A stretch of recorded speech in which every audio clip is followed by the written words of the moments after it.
اعوذ باللہ من الشیطان الرجیم بسم اللہ الرحمن الرحیم۔ محترم سامعین اکرام، السلام علیکم ورحمۃ اللہ وبرکاتہ۔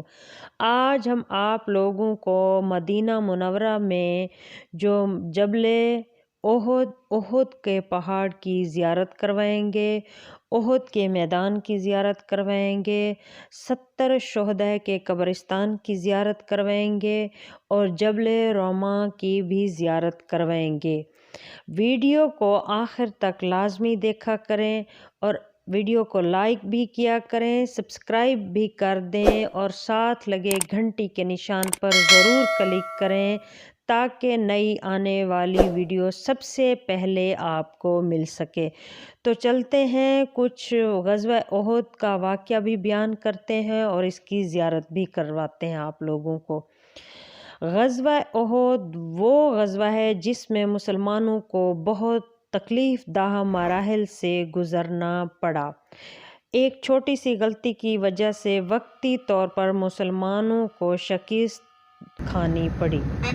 تو کچھ اس کی ہدایات بھی سن لیتے ہیں باس والے۔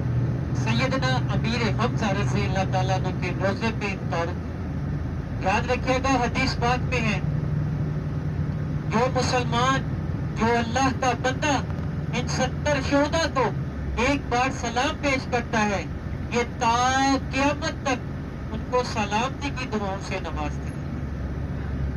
اللہ پاک اس جگہ پہ ایک فرشتے کی ڈیوٹی لگا دیتا ہے، اس نے اسد اللہ و اسد رسول اللہ کو سلام پیش کیا ہے۔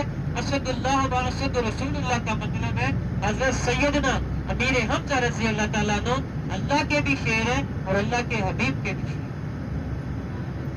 تا قیامت تک ایک فرشتہ آپ کو سلامتی کی دعاؤں سے نوازتا رہے گا۔ ایسا بھی ایک پہاڑی نظر آ رہی ہوگی میرے سیدھے ہاتھ کی طرف، ایک پہاڑی ہے، اس کا نام ہے جبل رومات۔ یہ شان والی پہاڑی ہے۔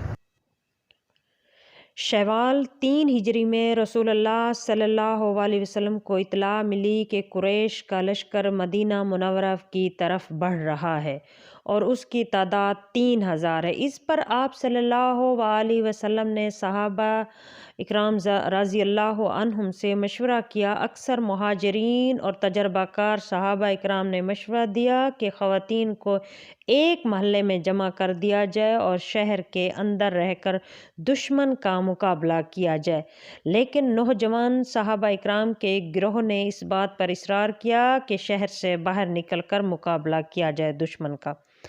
دراصل یہ نوجوان کم عمر ہونے کی وجہ سے غزوہ بدر میں شمولیت اختیار نہ کر سکے تھے، اس لیے ان پر جوش طاری تھا کہ نبی کریم صلی اللہ علیہ وسلم اسی طرح نبی کریم صلی اللہ علیہ وسلم گھر تشریف لائے اور ذرا پہن کر باہر تشریف لے گئے۔ اب لوگوں کو ندامت محسوس ہوئی کیونکہ شہر سے باہر جا کر لڑنے کا مشورہ دیا جا رہا ہے، چنانچہ انہوں نے کہا کہ اگر آپ صلی اللہ علیہ وسلم پسند فرمائیں تو شہر میں رہ کر دشمن سے مقابلہ کیا جائے۔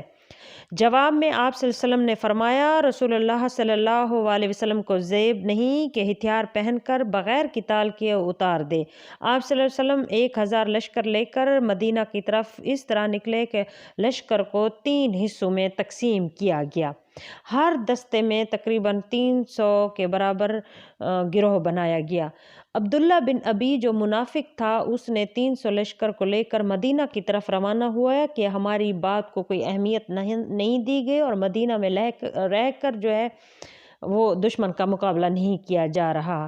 تو اس واپسی کے بعد، اس کی واپسی جب ہو گئی تو اس کے بعد رسول اللہ صلی اللہ علیہ وسلم جو باقی ایماندار لشکر تھا اس کی تعداد 700 تھی۔ آپ صلی اللہ علیہ وسلم نے اس لشکر کو لے کر دشمن کی طرف قدم اٹھایا۔ پھر آپ نے وادی کے آخری سرے میں احد پہاڑ کی گھاٹی میں نزول فرمایا اور وہاں اپنے لشکر کا کیمپ لگوایا۔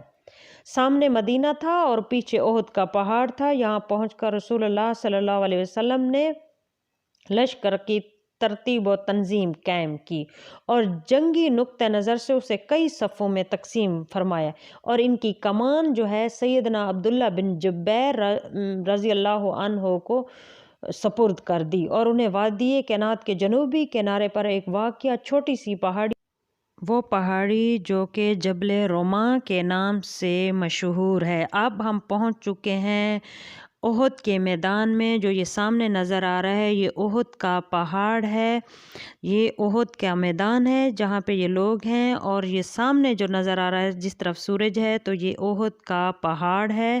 تو ہم اب زیارت کر رہے ہیں احد کے پہاڑ کی۔ تو نیکسٹ جو بقیہ حصہ ہے ویڈیو کا وہ پارٹ 2 میں بیان کیا جائے گا، اور اس کا پارٹ 3 بھی بنایا جائے گا انشاءاللہ۔ تو نیکسٹ ویڈیو تک جڑے رہیے گا ویڈیو کے ساتھ۔ تو تب تک کے لیے آپ لوگوں سے اجازت چاہتے ہیں۔ السلام علیکم ورحمۃ اللہ وبرکاتہ۔